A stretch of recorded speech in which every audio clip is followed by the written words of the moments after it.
2.17 हम एक्सरसाइज करने लगे हैं। ये पहला सवाल है, इसमें हमने निकालनी है स्लोप और इंटरसेप्ट। स्लोप फार्मूला होता है, एक फार्मूला होता है mx plus c is equal to y is equal to mx plus c. ये जो m की वैल्यू होती है, m के अददी सर की वैल्यू जो होती है वो स्लोप, ये स्लोप की इक्वेशन है। और ये जो वैल्यू आएगी वो इंटरसेप्ट है। इंटरसेप्ट जैसे कि हमने -8x जमा y बराबर 5 किया, y बराबर 8x जमा 5 हो गया। ये बन गया y is equal to mx plus c की फॉर्मेशन में, और इसका स्लोप हो गया 8 और इसका इंटरसेप्ट हो गया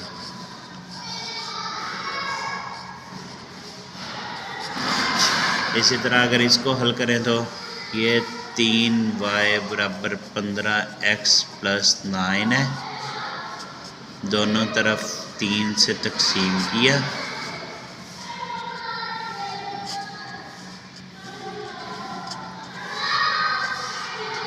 y is equal to 5x plus 3 हो गया। ये जो स्लोप इसमें आ गया 5 और इंटरसेप्ट इसमें आ गया 3। अगर इस इक्वेशन की बात की जाए तो ये हो गया y इधर रह गया, x बटा 4 माइनस का हो गया और जमा का हो गया 3। हम y को इधर ही रखा और x बटा 4 को इधर लेके गए जो कि माइनस का हो गया। ठीक है, अब y is equal to -1/4 x जमा 3, स्लोप आ गया -1/4 और इंटरसेप्ट आ गया। ये सवाल आ गया। उसके बाद make y the subject of each of the following. इसका मतलब है सब्जेक्ट मीन के y को अकेला करना है और बाकी रकम को दूसरी साइड पे कर देना है, जैसे हम ऊपर भी करते आ रहे थे स्लोप निकालने के लिए। इसमें भी यही, इस सवाल में यही करना है कि सिर्फ y को अकेला कर देना है, बाकी सारी रकमों को एक साइड पे ले जाना है। किसी भी चीज़ का सब्जेक्ट निकालना हो तो उसको अकेला करना होता है, यानी कि इन सवालों में y का सब्जेक्ट निकालना, y को एज ए सब्जेक्ट निकालना है। तो ये हो गया y प्लस 3 और ये 2 जो है ये ज़रब खा गया, चिल्ले पाई ज़रब, क्रॉस मल्टीप्लिकेशन, ये ज़रब इधर खा गया और y बराबर हो गया 2x और ये 3 इधर चला गया, माइनस में 3 हो गया। ये हो गया सब्जेक्ट निकालना, y का सब्जेक्ट, y को सब्जेक्ट निकालना। फिर समझ लें कि ये y का सब्जेक्ट निकालना है।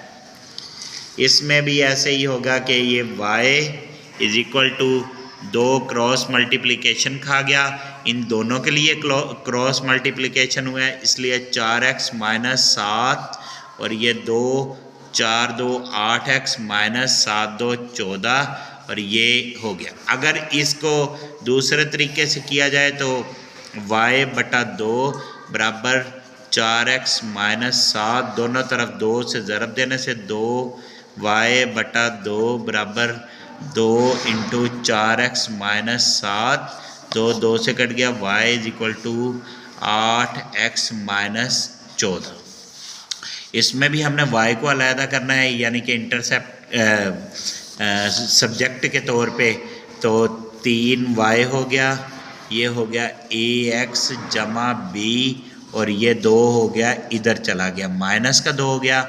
दोनों तरफ 3 से तकसीम करने से, जब दोनों तरफ 3 से तकसीम किया तो ये 3 से कट गया, y इज इक्वल टू हो गया ax जमा b बटा 3 माइनस 2 बटा 3।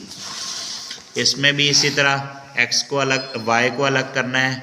x बराबर 2y जमा 3 2 6 और 2y बराबर हो गया x माइनस 6 और दोनों तरफ 2 से तकसीम किया x माइनस 6 बटा 2 2 2 से कट गया y is equal to x बटा 2 माइनस 6 बटा 2 2 3 6 y is equal to x बटा 2 माइनस 3। इस सवाल में हम आगे वो कहता है कि ये वाला formula make H the subject, यानी कि उसके कहने का मतलब है एच को अलग करें, सब्जेक्ट बनाएं। एच को अलग करने के बाद ए बी और बड़े ए की कीमत दी गई है, फिर इसको हल करना है और फाइंड द, उसने कहा है बी की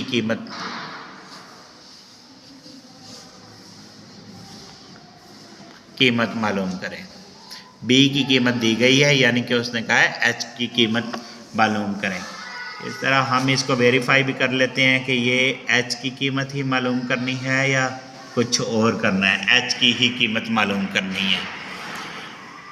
ए इज इक्वल टू फार्मूला है a is equal to h over 2 into a plus b, और एच को हमने अलग करना है। ये 2 सबके लिए है, चिल्ले पाई ज़रब खा गया, इधर आ गया 2a हो गया is equal to H into a plus b, और ये 2a इज इक्वल टू ये जो है a बटा b क्रॉस मल्टीप्लिकेशन करके a जमा b हो गया और h, ये हमारा h एज ए सब्जेक्ट अलग हो गया है।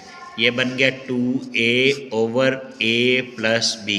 अब हमारे पास कीमतें दी गई हैं कि जो छोटा a है वो 4 है, b की कीमत 8 है और a बड़े की कीमत है 24।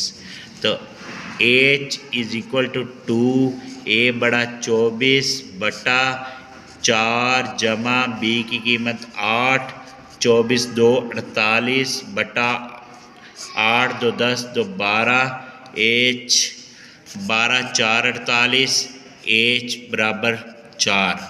हल हो गया। ये बड़ा इम्पोर्टेंट सवाल है, ये सवाल इम्पोर्टेंट है, ये सवाल इम्पोर्टेंट है। हो सकता है आपको आने वाले पेपर्स में ये सवाल आ जाए। y is equal to 100 minus 100 over 1 plus x. वो कहता है कि find the value of y using formula x is equal to 19 दिया गया। y is equal to 100 minus 100 over 1 plus x की कीमत दी गई है जो कि 19 है।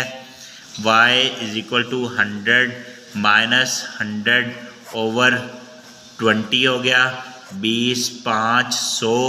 y is equal to 100 minus 5 हो गया, y इज इक्वल टू 95 हो गया।